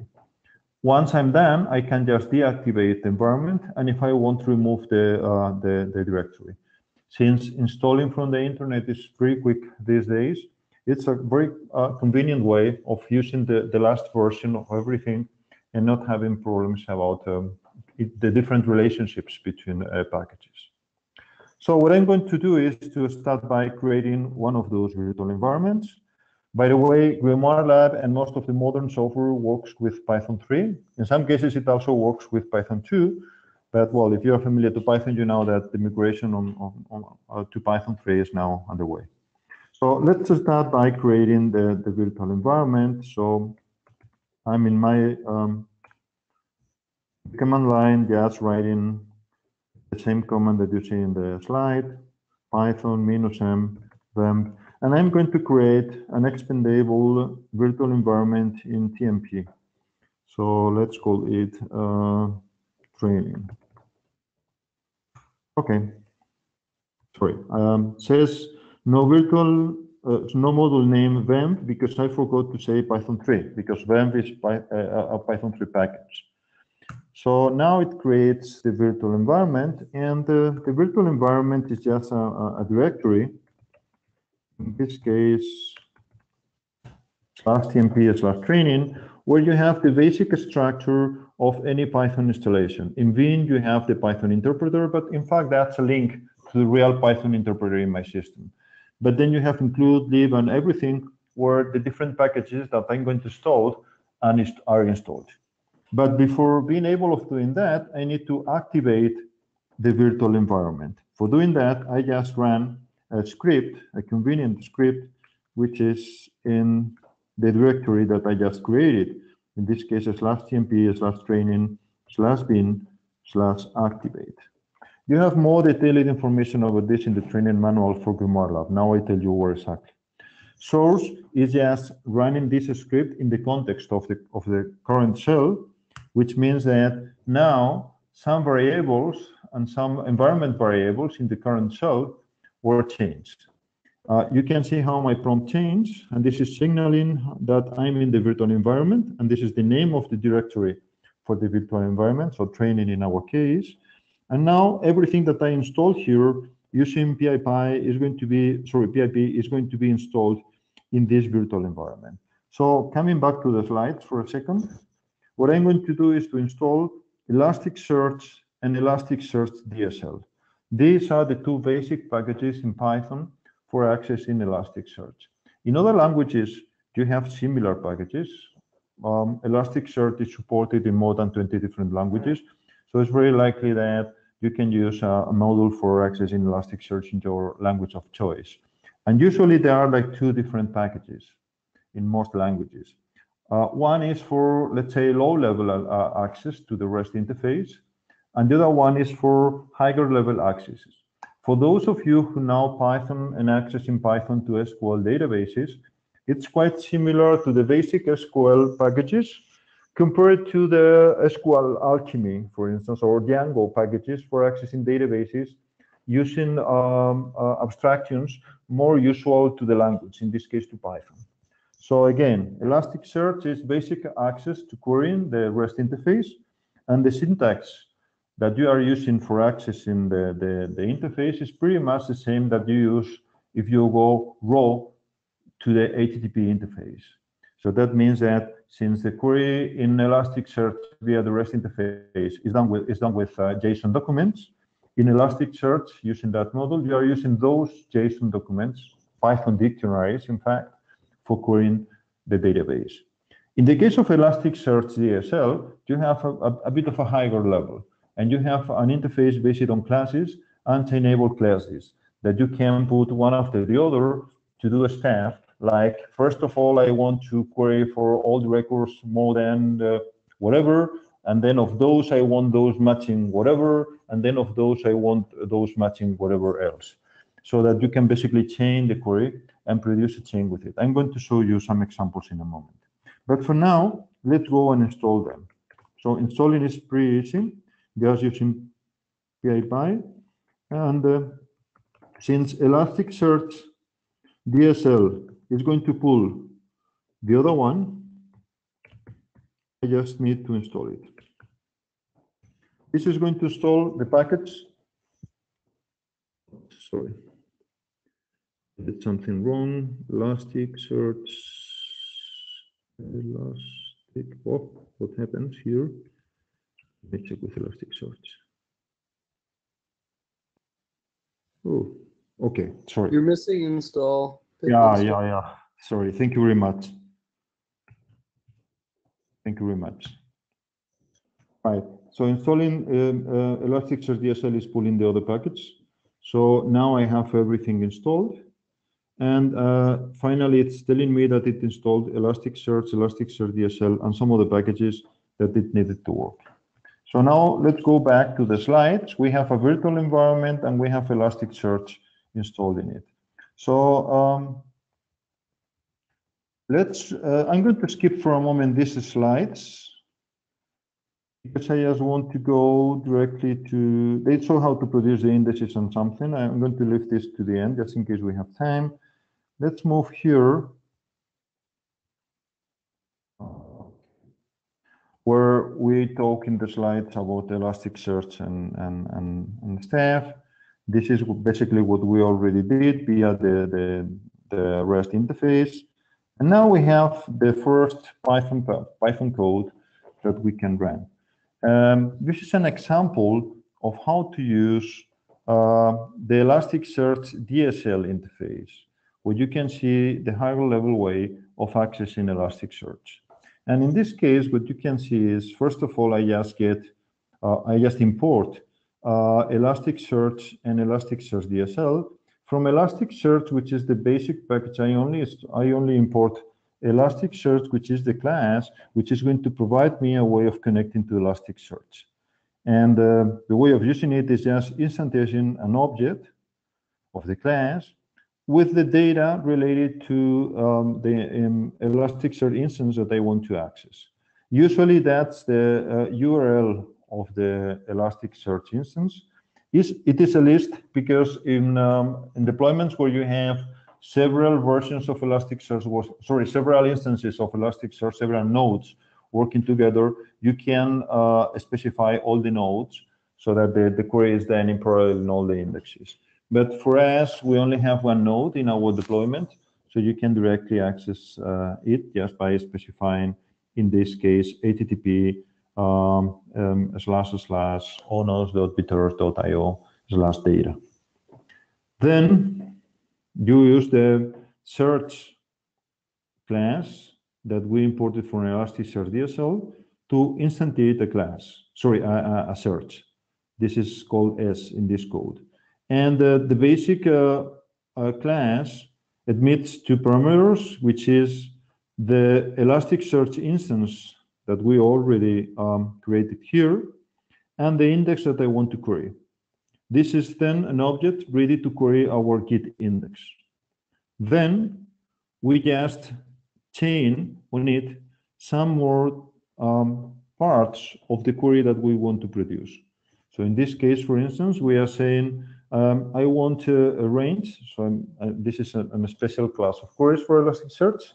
And the range is going to be for field files being greater than 0. So in the case we are querying for commits, so this basically means commits which touch more than one file. More than 0 files, so one file or more. Then we filter for range for author date, which means the author date needs to be between this date and the present, so greater than. And you can see how we are using, for instance, dates, the Python uses them, the way Python uses them. So we can use all the abstractions usual in the Python language. Then we use some aggregations. In the case of Elasticsearch, most of the stuff is filtering and then aggregating on what I filtered. You can also define buckets, which is what I'm doing here. So it's selecting all the documents which comply with these two requirements, then bucketing them using this stuff, which is bucketing them as histograms according to date, using the author date as the field, and by quarters. And then each of those buckets is aggregated using the metric commits cardinality, which means basically counting the commits, and using a field which is hash just for using unique commits, because you know that in Git repositories, if I'm querying several Git repositories, I can have the same hash in different repositories. So this is basically ensuring that I'm counting commits only once. And then I execute the query. So up to this point, I was producing the query, and only now the query is executed.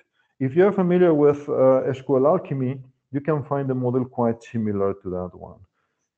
First, I chain several functions on the object, that is the query, producing new objects all the time, and I can use the final object to execute the query. The result of the query is also a structure common in Python. In this case, it's an iterator, so I can just go through it.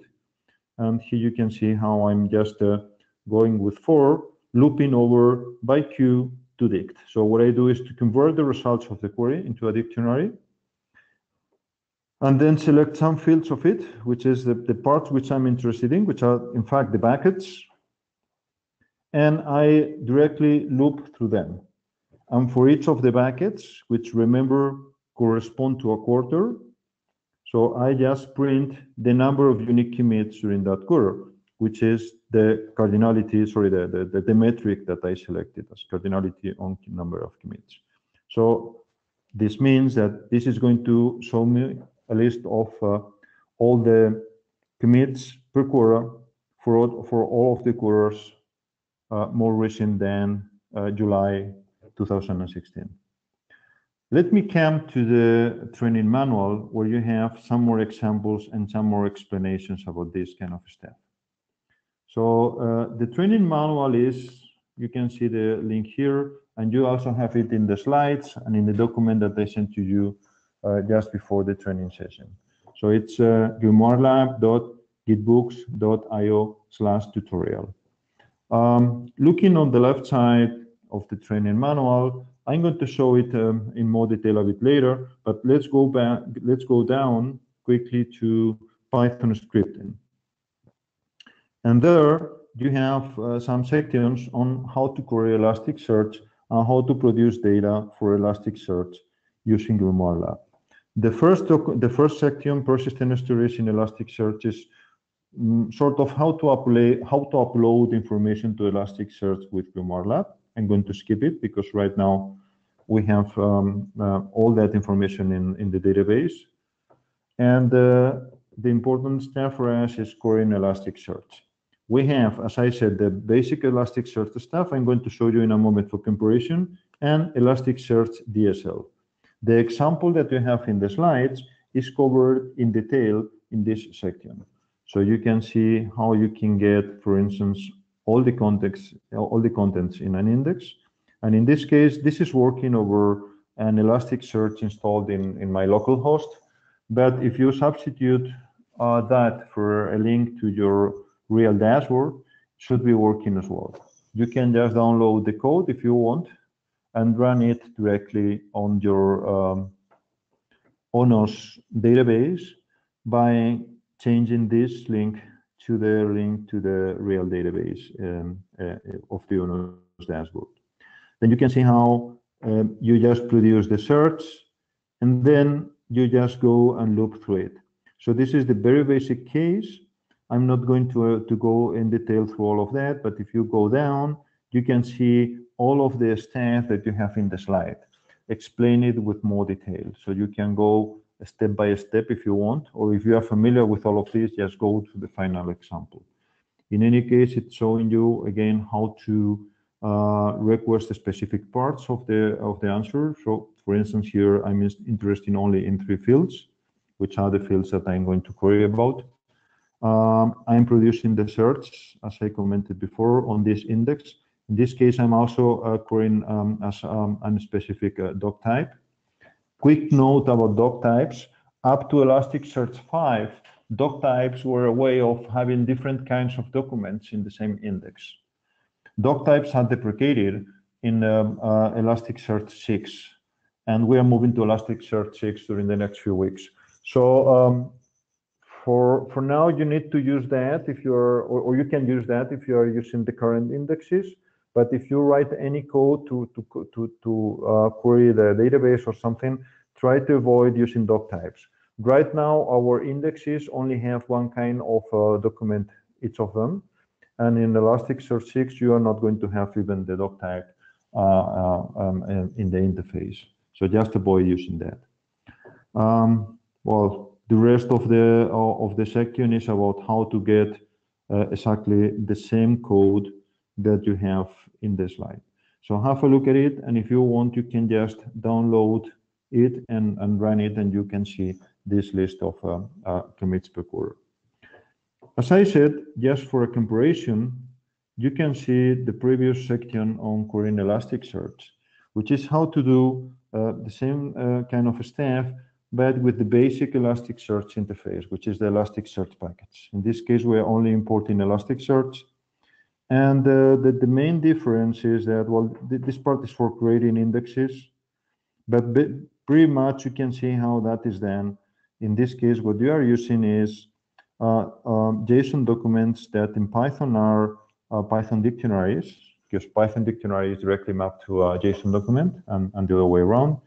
So you produce those Python dictionaries with the contents, and then with the index operation, with the index method, you upload what you were producing to Elasticsearch, or you query what you want to query in Elasticsearch using the JSON format for queries. So I think that this is the way for retrieving the data, and you can see how what you are doing is quite similar to what we do to what we did before. So we get an entry point, sorry, a connector to the Elasticsearch database, and then we produce a search. The main difference is that now the search is just stating the number of messages or whatever, and then in this very simple case, we are getting exactly the same JSON document that Elasticsearch is producing. So first thing that we need to get is the real field where the information that we're interested is, which in this case is in the hits parameter, and then produce information based on it on the underscore source parameter within the hits parameter in the JSON document that we receive. Here you can see with a bit more of detail how you can compose a more complex query. And the key is just this code here, which is the query in the JSON format for querying Elasticsearch. In this case, this is basically saying this is a query, and the query is just the kind of query is match, and the match is field from value Jim. So in this case, we are going to match all the fields where the from field is Jim. And we are again getting a JSON document, we iterate through it, and we get the kind of information that we want. So this is a very basic example of how you can also use the JSON query language that Elasticsearch supports in case you want to work directly with it. From the practical point of view, this means that if you want to use the Elasticsearch manuals where they explain the query language in terms of JSON interactions, you can use this Elasticsearch package. On the other hand, if you prefer to use higher abstractions, higher level of abstractions, or maybe you are familiar with SQLalchemy or stuff like that, you can just go to the manuals of Elasticsearch DSL and use Elasticsearch DSL. And as I said, if you want to use some other languages like Java or JavaScript or almost anything else, you can find usually those two different levels of packages. One directly adapted to the abstraction produced by Elasticsearch, and the other one more adapted to the abstractions produced by the language that you are using. Okay, I'm back to the slides. Any comment or anything else meanwhile?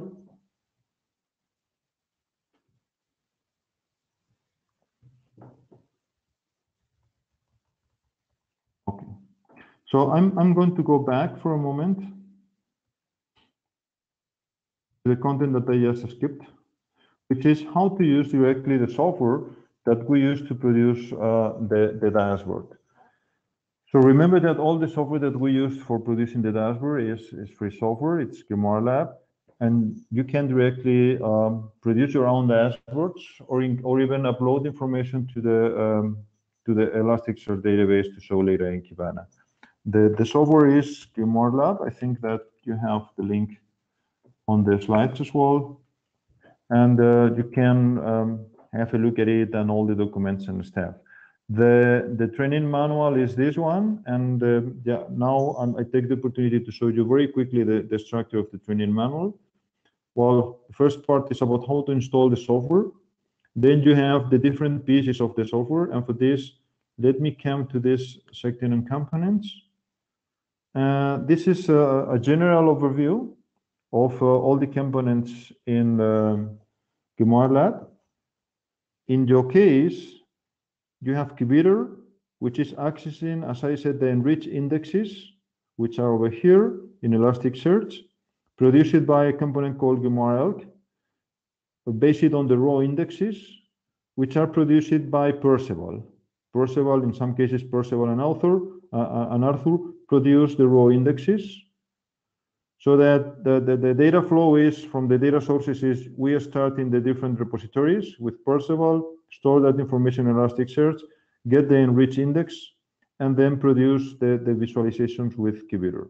You have another path, which is over here for unique identities, affiliation, and everything, which is done by Sorting Hat. Sorting Hat uses a MariaDB or MySQL database. And then there are some other components for orchestrating the staff, producing reports, and whatever. So this is a general overview of the architecture.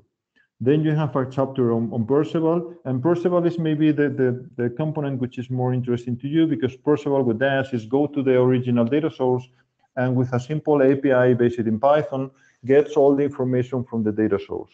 You can use it with your own scripts if you want to get the specific pieces of information. Or, as I said, you can just access the raw indexes directly in the database if you are interested in. Then there is a section on producing Kibana dashboards, quite similar to yours, in case you want to play with that. So it's a matter of running some commands to produce simple dashboards. And in the end, it could be producing something similar to your own dashboard if you want, although there are some logistic problems for that. Then Sorting Hat is explaining it a bit, and then how to do reporting and how to use Moderate for orchestrating everything. The section on Python scripting that I already commented to you, and some use cases that you have at the end, and some specific tools and other stuff. So for the 5 minutes that we still have, let me go very quickly to, I'm back to the slides, sorry, they are here. Let's go very quickly to how to use, for instance, Perceval to retrieve information from a data source. And the way is basically what you have in this slide. First of all is installing Perceval, and then just running the Perceval tool. So it's quite simple. Let's do that in the virtual environment that we just had. So pip3 install Perceval. This is, as I said, one of the components in ON.Lab. And then it's just a matter of running it against some of the repositories. The format is usually the same. Perceval, name of the data source, and the name of the repository that you want to analyze. So for instance, in this case, something like this. And what you are getting is the same information that you get in the raw indexes in Elasticsearch. So you can see how there are JSON documents that are mapped to Python dictionaries, where you have all the information for all the commits. So what Perceval does is go to the repository and get all the needed information and produce it in a way which is uniform with independence of the kind of repository that it is querying. So this is the example that you saw live, just the information in raw format. And this is the code for reading that in Python. In this case, basically you import the corresponding package from Perceval in this case, and then obtain an object of the corresponding class, GitHub in this case, where you basically specify the arguments needed for querying this kind of repository. In the case of GitHub, that's the owner and the repository name, and the token to the API, which is obtained in the GitHub interface. And then you just have a generator, a Python generator, well, an iterator based on a Python generator, which is this one that you can easily loop. And in this case, we are only looking for one specific field, which in the case of GitHub issues tells you whether the issue is a pull request or really an issue. And we are just showing it on a screen. So this is pretty simple code, but still you can get access to all the data, in this case, in a GitHub repository related to issues and pull requests. And I don't want to enter into more details, but these are the data sources supported by Perceval. Many of those are used in your dashboard. And in case you are interested, you can also run this kind of thing to get the enriched indexes. But as I said, usually you already have them. And the only thing is that you can use this for learning a bit more about how the indexes themselves are produced. Just for finishing, let's go back to the final remarks. So remember that you have the ON.Lab training tutorial where we are improving the part related to Python scripting. There is a part which I didn't enter, which is using it in combination with pandas, just to show you it where it is. Sorry, it's over here. So it is this one, pandas for ON.Lab indexes. So this is how to import a ON.Lab index into pandas. So it's quite simple. This is the same code that you already saw. This is the creation of the query, and then you execute the query, and this is the way of importing it into a pandas data frame. So if you are familiar to pandas, this is just the way of working with it. And from that point on, you can basically use whatever you may want related to data analytics with pandas in Python. Some final links to the documentation. There are a lot of documentation and videos related to how to query Elasticsearch, so that's why I didn't enter a lot into that. The main one is the definitive guide on Elasticsearch, and then you also have the Kibana user manual that shows you how to access the indexes from Kibana. I think you already know for the second training session. And I think this is all from my side. So any comments or questions or anything?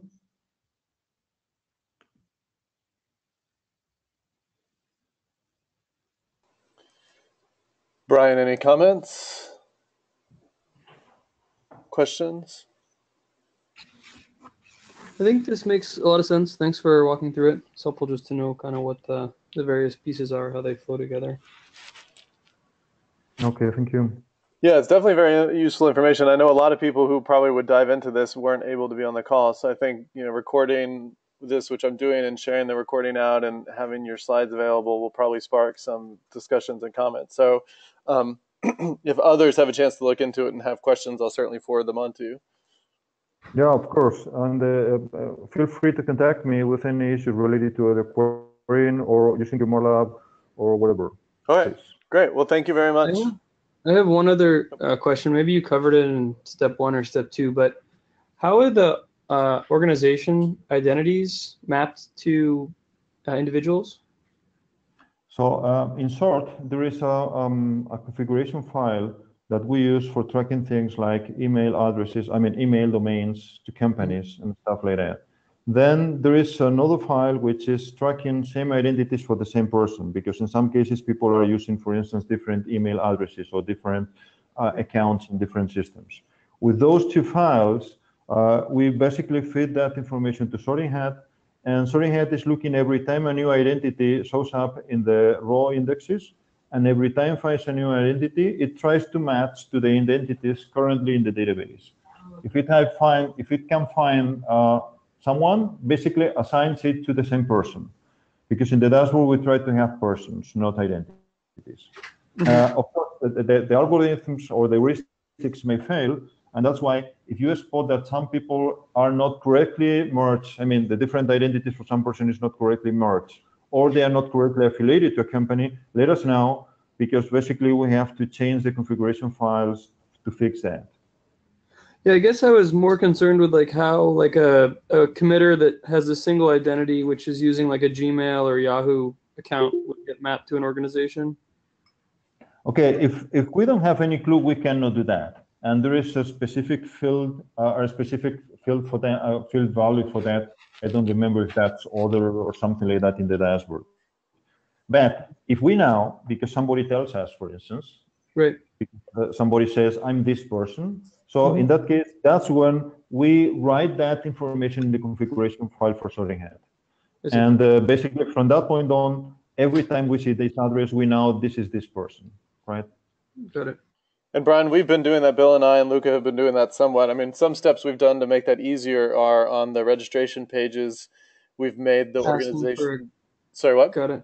Yeah, asking people for the organization. Yeah, sorry, I just was more curious how it got plumbed into the whole system. Oh, like yeah. And I can show you that if you're interested in more detail. Cool, thanks. Yeah, so in any case, in short, that's basically in part an automatic process, but in part a manual process. So that's why if you have any concern about some person not correctly identified, just let us know. Okay. Okay, anything else? I guess we're good. So thank you again. That was very helpful information. I'm glad we were able to capture it. And I'll let you know if we have questions. Okay, thank you very much. Thank you. I will be sending a link to a short survey just in case you want to answer to help us to improve the training sessions. So, all right. Thank you very much. Great. Thank you.